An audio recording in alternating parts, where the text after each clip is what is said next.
Friends, if you want to watch super hit movie The Mummy Returns in English, then you must like this video. If you're visiting our channel for the first time, don't forget to subscribe to our channel. Friends, in today's video, the movie we're going to talk about is called The Mummy Returns. We will talk about what this movie is and where you can watch it. All the interesting about this movie in today's video. I am going to tell you. I am also going to give you all the information on which I request you friends to watch this video till the end. So let's start the video. The Mummy Returns is a 2001 American fantasy action-adventure film, written and directed by Stephen Sommers. It is the sequel to the 1999 film The Mummy, and the second film in the Mummy film series starring Brendan Fraser as Rick O'Connell. Fraser, Rachel Weisz, John Hannah, Arnold Vosloo, Oded Fehr, and Patricia Velasquez reprised their roles from the previous film, starring alongside Freddie Both, Alan Armstrong, Adewale Akinnuoye-Agbaji, and Dwayne Johnson in his film acting debut. Most of the crew from the first film also return, though composer Jerry Goldsmith was replaced by Alan Silvestri. The film was distributed by Universal Pictures. Like its predecessor, The Mummy Returns was a commercial success despite receiving mixed reviews. It was followed by a 2002 prequel film, The Scorpion King, a spin-off that is set 5,000 years prior and whose eponymous character, played by Johnson, was introduced in this film. A sequel starring Fraser and Hannah, The Mummy, Tomb of the Dragon Emperor, was released in 2008. Plot: in 3067 BC, a fearsome warrior known as the Scorpion King leads an army to conquer the world. However, they are eventually defeated and exiled to the desert of Sher. Dying, the Scorpion King vows to give Anubis his soul in return for the power to defeat his enemies. Anubis accepts, conjuring an oasis and golden pyramid, and giving the Scorpion King an army of jackal-like warriors to conquer Egypt. However, once his task is finished, Anubis claims the Scorpion King's soul, and the army is returned to the underworld.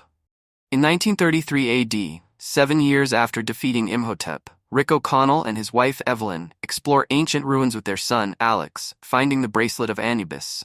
In London, the bracelet locks onto Alex, showing him visions, directing him to Sher. Evelyn is attacked and captured by a cult who resurrect Imhotep with the Book of the Dead. They wish to use his power to defeat the Scorpion King, which would give them command of Anubis' army.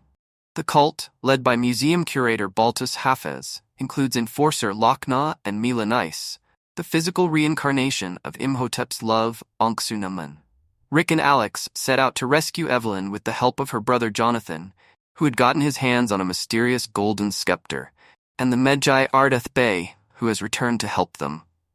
Rick frees Evelyn after a massive battle, but Alex is soon kidnapped and forced to lead the cult with his visions from the bracelet. The O'Connells pursue them with Rick's associate Izzy. Along the way, Alex leaves clues for his parents, who follow in Izzy's dirigible. Imhotep uses the Book of the Dead to restore Anck-su-namun's soul into Mila's body. But by doing so, he unwittingly allows Evelyn to unlock the memories of her previous life as Princess Nefertiri, the bracelet's keeper and Pharaoh Seti I's daughter. At the edge of the oasis, Imhotep realizes they are being pursued and uses his magic to crash the dirigible. Izzy stays behind to repair it. The O'Connells infiltrate the cult, but both groups are attacked by pygmy mummies. Rick retrieves Alex while Ardeth kills Lochna. They escape the pygmies, who kill all the cult members except for Hafez, Imhotep, and Anck-su-namun. The O'Connells arrive at the pyramid, and the bracelet detaches from Alex. Anck-su-namun, Imhotep, and Hafez then arrive and kill Evelyn before entering the pyramid. Inside the pyramid, Imhotep's powers are taken from him, forcing him to face the Scorpion King as a mortal. Hafez uses the bracelet to conjure Anubis' army, which appears outside of the oasis. Rick finds Imhotep summoning the Scorpion King and attacks him. The Scorpion King, now an enormous scorpion monster, interrupts the fight. Imhotep tricks him into attacking Rick while outside. Ardeth and the Medjay battle Anubis' resurrected army. While Rick and the Scorpion King fight, Hafez is caught in the melee and killed. Meanwhile, Jonathan and Alex steal the Book of the Dead from Anck-su-namun and use it to resurrect Evelyn.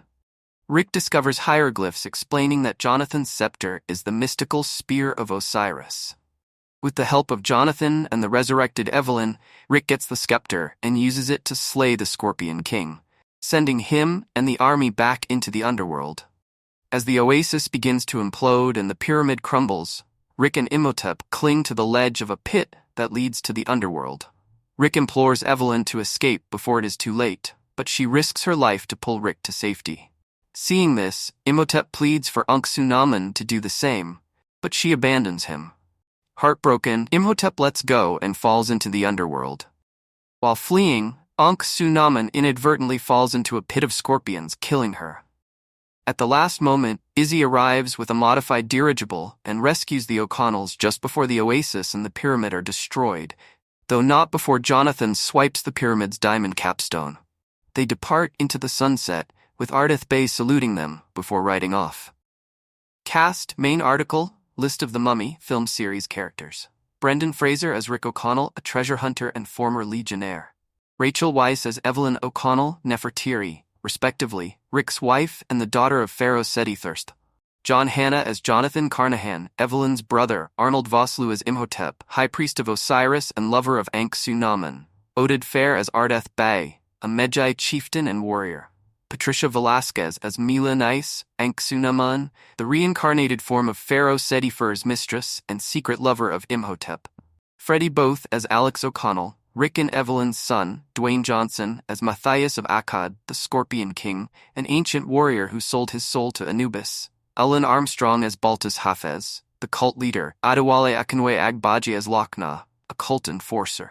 Sean Parks as Izzy Buttons, Rick's friend and a dirigible pilot. Bruce Byron as Red Willits, a thief contracted by the cult to claim the bracelet of Anubis. Joe Dixon as Jack Clemens, a thief contracted by the cult to claim the bracelet of Anubis. Tom Fisher as Jacob Spivey, a thief contracted by the cult to claim the bracelet of Anubis. Aharon Ipale as Pharaoh Seti-First, the Pharaoh of Egypt, whom Imhotep killed in 1290 BC. Music. The Mummy Returns, original motion picture soundtrack, was released on May 1, 2001 by Decca Records. 4. The score was composed and conducted Alan Silvestri. 5. Who did not reuse any of Goldsmith's themes from the first film. It was performed by the Sinfonia of London and orchestrated by William Ross. 4.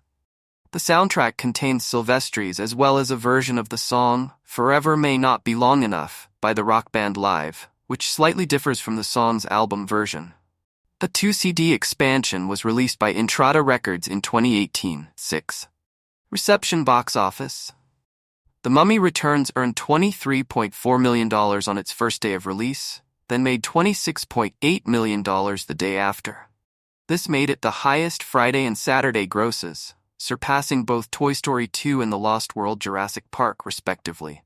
Later that year, those records were simultaneously given to Planet of the Apes and Harry Potter and the Sorcerer's Stone. During its opening weekend, the film made $68.1 million, making it the second highest opening weekend of all time, only behind The Lost World Jurassic Park. Moreover, it surpassed Hannibal to have the highest opening weekend for a 2001 film, joining Monsters, Inc., Rush Hour 2, and Planet of the Apes, to become one of the only 4 films of that year to make $60 million in their first 3 days of release.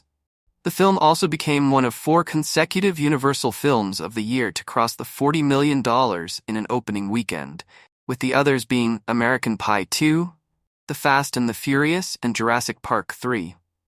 The Mummy Returns would remain in the number 1 spot at the box office for 2 weeks until Shrek took it. The film grossed $202 million in the United States and Canada box offices and $233 million internationally, grossing over $435 million worldwide, making it the 7th highest grossing film of 2001. Critical response. The Mummy Returns received mixed reviews from critics. It currently holds a 46% rating on Rotten Tomatoes, based on 141 reviews, with an average rating of 5.310. The site's consensus states, "In The Mummy Returns, the special effects are impressive, but the characters seem secondary to the computer-generated imagery."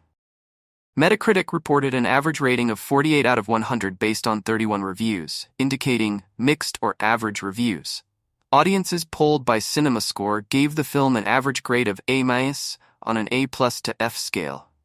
Roger Ebert, who awarded the first film 3 stars, gave the second film only 2, saying that the mistake of The Mummy Returns is to abandon the characters, and to use the plot only as a clothesline for special effects and action sequences.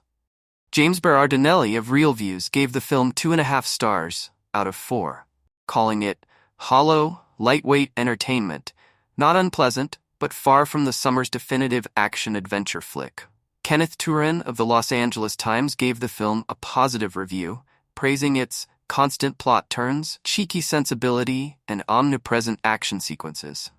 Todd McCarthy of Variety praised the non-stop action of the final hour, saying that it bursts with visual goodies.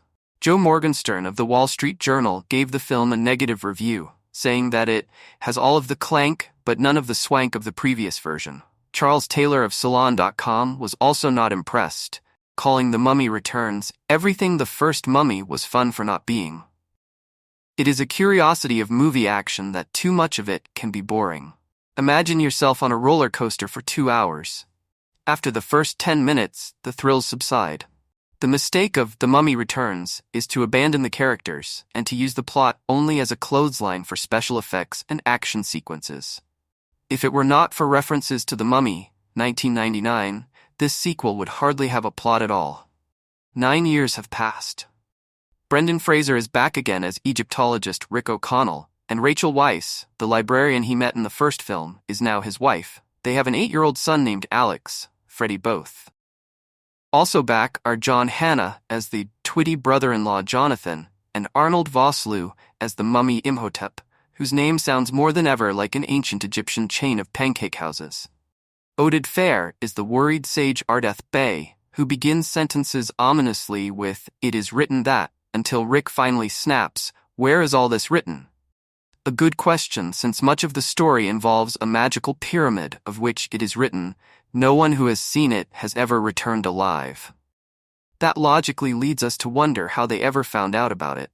But logic applied to this movie will drive you mad. So will any attempt to summarize the plot, so I will be content with various observations. 1. The ads give The Rock, the World Wrestling Federation star, equal billing with Fraser. This is bait and switch. To call his appearance a cameo would be stretching it. He appears briefly at the beginning of the movie, is transmuted into a kind of transparent skeletal wraith, and disappears until the end of the film, when he comes back as the dreaded Scorpion King. I am not sure, at the end, if we see the real Rock or merely his face. Connected to computer-generated effects, his scorpion is blown up to giant size, which has the unfortunate effect of making him look more like a lobster tail than a scorpion. I continue to believe The Rock has an acting career ahead of him, and after seeing this movie, I believe it is still ahead of him. 2. Alex the Kid adds a lot to the movie by acting just like a kid. I particularly enjoyed it when he was kidnapped by a fearsome adversary of his parents, chained and taken on a long journey, during which he drove his captor crazy by incessantly asking, "Are we there yet?" 3. The dialogue, "You have started a chain reaction that could bring about the next apocalypse," is fascinating. Apparently, we missed the first apocalypse, which does not speak well for it. 4. I have written before of the ability of movie characters to outrun fireballs. In The Mummy Returns, there is a more amazing feat. If the rising sun touches little Alex while he is wearing the magical bracelet, he will die, it is written. But Rick, carrying Alex in his arms, is able to outrace the sunrise. We see the line of sunlight moving on the ground right behind them. It is written by Eratosthenes that the Earth is about 25,000 miles around, and since there are 24 hours in a day, Rick was running approximately 1,041 miles an hour. 5. One of the big action sequences involves a battle between two vast armies, which stretch as far as computer-generated effects can see. One army is human. The other army is made of countless creatures named Anubis that look like giant savage dogs that stand upright and run on their hind legs. It is not done well, but one is surprised to find it done at all. These armies clash in bloody swordplay. Each dog creature, as it is killed, reverts to the desert sand from whence it sprang. Finally, all the creatures are destroyed, and we see the victors standing around feeling victorious and wishing that high fives had been invented. And we notice that not one single member of the victorious army is dead or even wounded. Pathetic. that thousands of years of ancient curses and spells could engender such an incompetent army of dog sand creatures. 6. Several readers have argued with the rule in Ebert's little movie glossary that teaches us no good movie has ever featured a hot air balloon. To be sure, there are exceptions, but The Mummy Returns is not one of them. Its hot air balloon looks like the ship that sailed to the land of Winkin, Blinkin, and Nod. 7. At one point, the action returns to London, and we see Tower Bridge, the Dome of St. Paul's, and Big Ben clustered closely together in one shot. This is no doubt to make it easy for the geographically challenged. Perhaps adding a few snapshots from Madonna's wedding would not have been too much. Since the release of The Mummy in 1999, I've come to really like and appreciate the characters introduced in that film. Although the creepiness and violence facts are quite high in that movie, I find the characters irresistibly likable and the adventure aspect to be quite fun. So, hearing about the idea for a sequel in the summer of '99 became a guilty pleasure as I have anticipated a fun and action-packed sequel.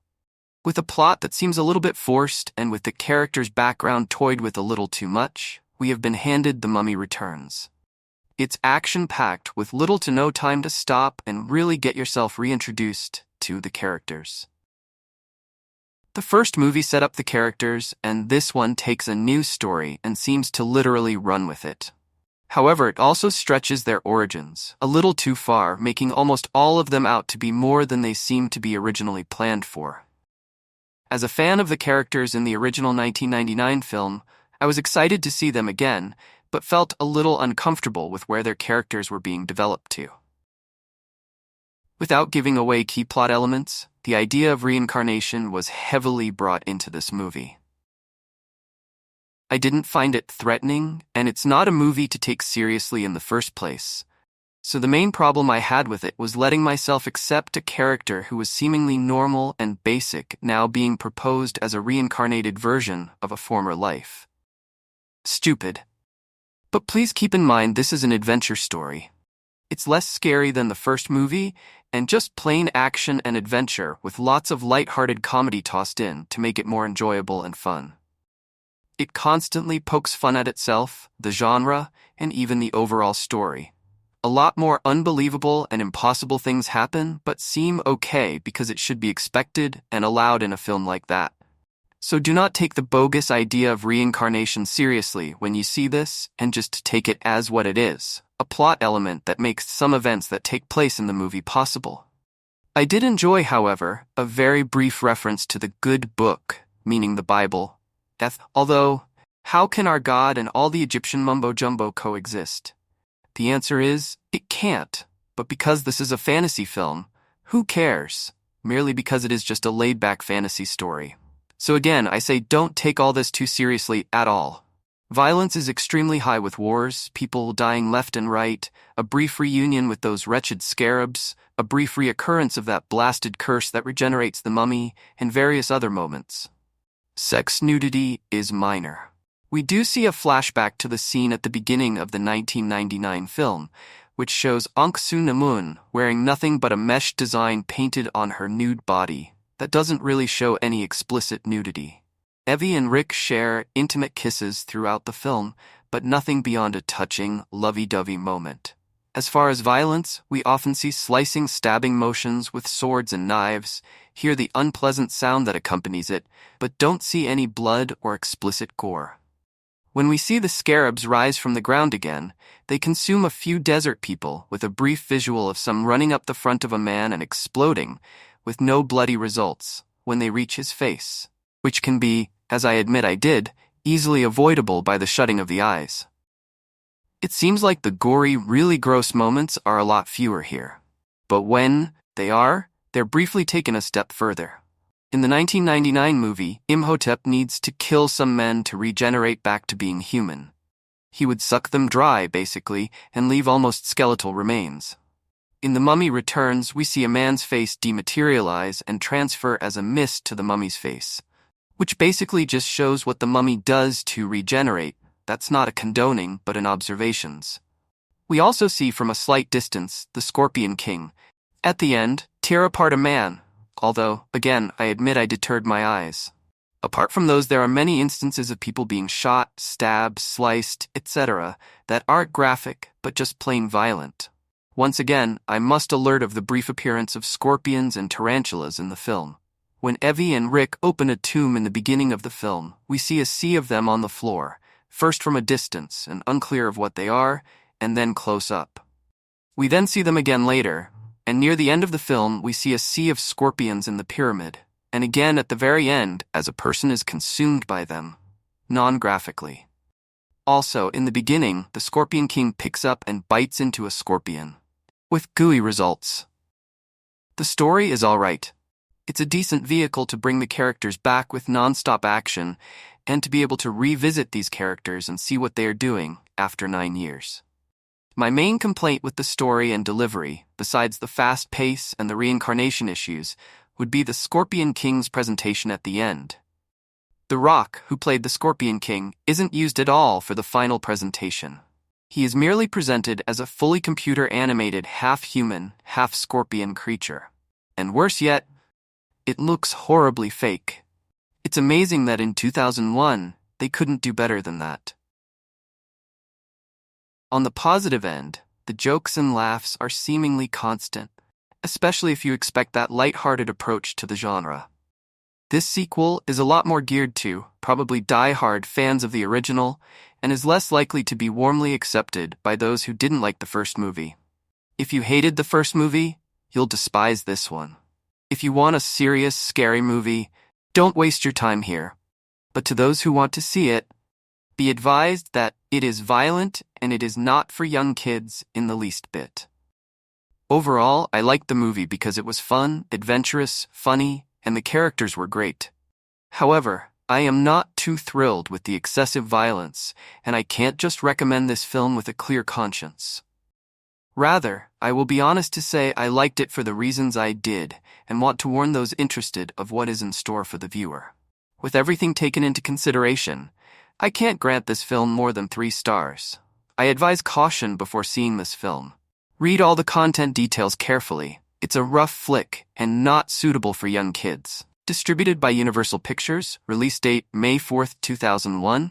Running time 129 minutes. Country United States, languages English, Arabic, budget $98 million, box office $435 million. So guys, this is the review of The Mummy Returns movie and some information about it. How do you like our today's video? Please let us know by commenting, and if you like this video, please like.